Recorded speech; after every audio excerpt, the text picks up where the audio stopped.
Hi friends, ഞാൻ doctor Rajendran. ഞാനിന്നിവിടെ ഉണ്ടാക്കി കാണിക്കാൻ പോകുന്നത് ഒരു മഷ്റൂം മെഴുക്കുവരട്ടി. പറഞ്ഞാൽ കുമിളിൻ്റെ മെഴുക്കുവരട്ടി. ഇതിൻ്റെ വേണ്ട ഇൻഗ്രീഡിയൻസ്: കുമിള് ഇതൊരു 250 ഗ്രാമോളം ഉണ്ട്, പച്ചമുളക്, വെളുത്തുള്ളി, ഇഞ്ചി, ഉള്ളി, കറിവേപ്പില, തേങ്ങാക്കൊത്ത്, ഈ പൊടികൾ എന്ന് പറഞ്ഞു കഴിഞ്ഞാൽ മുളക് പൊടി, കുരുമുളക് പൊടി, മഞ്ഞൾപ്പൊടി. ഇതെല്ലാം ഇച്ചിരിച്ച മതി. എന്ന് പറഞ്ഞാൽ നമ്മളിവിടെ ഈ മുളക് ഉപയോഗിക്കുന്നതുകൊണ്ട് എല്ലാം കൂടെ എല്ലാ എരിവും കൂടെ ചിലപ്പോൾ കൂടി. അത് കഴിഞ്ഞ് ആവശ്യത്തിന് ഉപ്പ്, കടുക്. അപ്പോൾ ആദ്യമായിട്ട് നമ്മൾ ഇതെല്ലാം ഒന്ന് അരിഞ്ഞെടുക്കുക. ആദ്യം കുമിള് അരിയുന്ന രീതി കാണിച്ചു.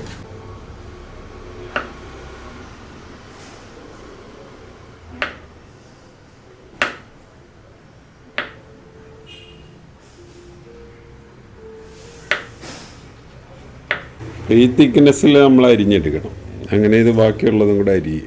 നമ്മൾ അരിഞ്ഞെടുക്കാനുള്ളതൊക്കെ അരിഞ്ഞെടുത്തിട്ടുണ്ട്. അപ്പോൾ ഈ കുമിള അരിയുന്നത് ഇതുപോലെ ഈ കഷ്ണം ഈ രീതിയിലാണ്. അതിൻ്റെ തണ്ട് കളയണമെന്നൊന്നുമില്ല. അവരെ ഉള്ളി, വെളുത്തുള്ളി, ഇഞ്ചി, പച്ചമുളക് എല്ലാം അരിഞ്ഞെടുത്ത് പിന്നെ നമുക്ക് പ്രിപ്പറേഷനിലോട്ട് കിടക്കാം. ആദ്യം നമ്മൾ ഈ തേങ്ങാക്കൊത്ത് ഒന്ന് വറുത്തെടുക്കണം. ഒരു ലൈറ്റ് ബ്രൗൺ കളറാകും വരെ ഒന്ന് വറുത്തെടുക്കണം. അപ്പോൾ ഇച്ചിരി കൂടുതൽ എണ്ണ എടുക്കുക. എന്ന് പറഞ്ഞാൽ നമുക്ക് കടുക് വറുക്കാനൊക്കെ ഉള്ളതാണ്. ഒരു കടായി അടുപ്പത്ത് വെച്ച് കുറച്ച് എണ്ണ ചൂടാകാനായിട്ട് വെച്ചിരിക്കുക. എണ്ണ ചൂടായിട്ടുണ്ട്. ഇനി അതിലോട്ട് തേങ്ങാക്കൊത്ത് ഒരു ലൈറ്റ് ബ്രൗൺ കളറാകും വരെ ഒന്ന് വറുത്തെടുക്കും.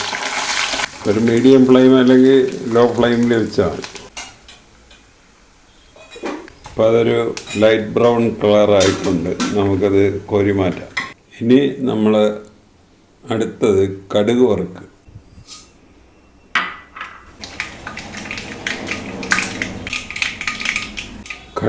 കടുക് പൊട്ടിക്കഴിഞ്ഞ് വേപ്പില ഇടുക.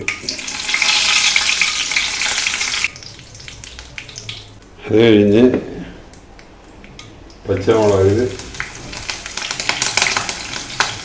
ഇഞ്ചി, വെളുത്തുള്ളി,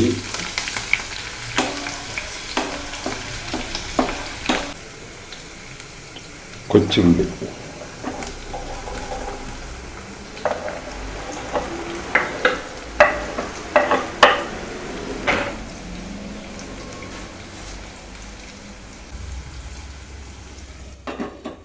അത് സിമ്മിലിട്ടിട്ട് കുറച്ച് നേരം ഒന്ന് വേഗട്ടെ, മൂടി വെക്കുക.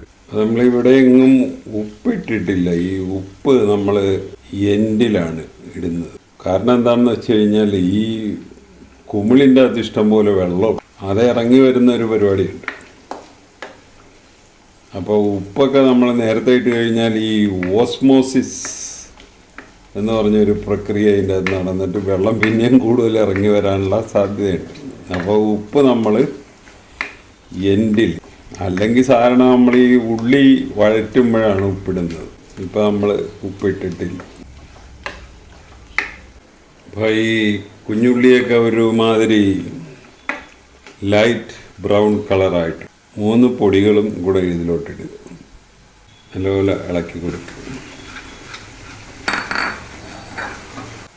ഇനി ഇതിലോട്ട് നമ്മൾ കുമിള അരിഞ്ഞു വെച്ചിരിക്കണേ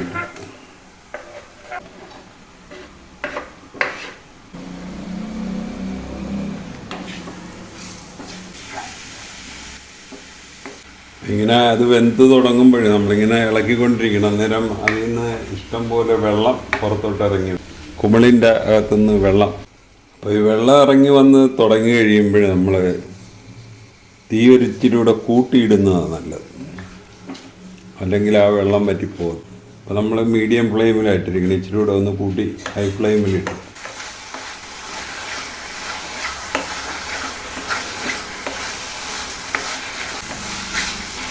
തേങ്ങാക്കൊത്തും കൂടെ അതിൻ്റെ അകത്തോട്ടിട്ട്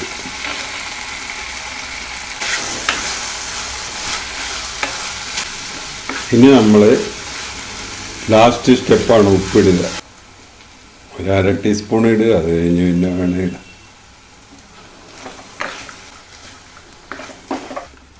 ഉപ്പ് നോക്കി, ഉപ്പ് കുഴപ്പമില്ല, കറക്റ്റാണ്.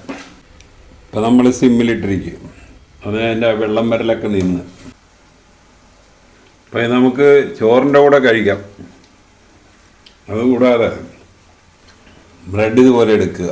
എന്നിട്ട് പിന്നെ നടുക്ക് കുറേ എടുത്ത് വെച്ചിട്ട് ഇങ്ങനെ സാൻഡ്വിച്ചായിട്ട് കഴിക്കാം. എൻ്റെ ഒരു അഭിപ്രായത്തിൽ ചപ്പാത്തി തിന്നണമെങ്കിൽ ഒരു ചപ്പാത്തി എടുത്തിട്ട് അതിൻ്റെ അകത്ത് കുറച്ച് വെച്ചിട്ട് ഒന്ന് റോൾ ചെയ്യുക. നമ്മുടെ മസാല ദോശ തിരിച്ച് റോൾ ചെയ്യണ പോലെ, എന്നിട്ട് കടിച്ച് തിന്നാൻ നല്ല. അപ്പോൾ ഈ റെസിപ്പി അനുസരിച്ച് ഒന്ന് ഉണ്ടാക്കി നോക്കുക. ഉണ്ടാക്കി നോക്കിയിട്ട് ഇഷ്ടപ്പെട്ടുവെങ്കിൽ ഞങ്ങളുടെ ചാനൽ സബ്സ്ക്രൈബ് ചെയ്യുക. വേറൊരു വീഡിയോ ആയിട്ട് നമുക്ക് വീണ്ടും കാണാം. Thank you.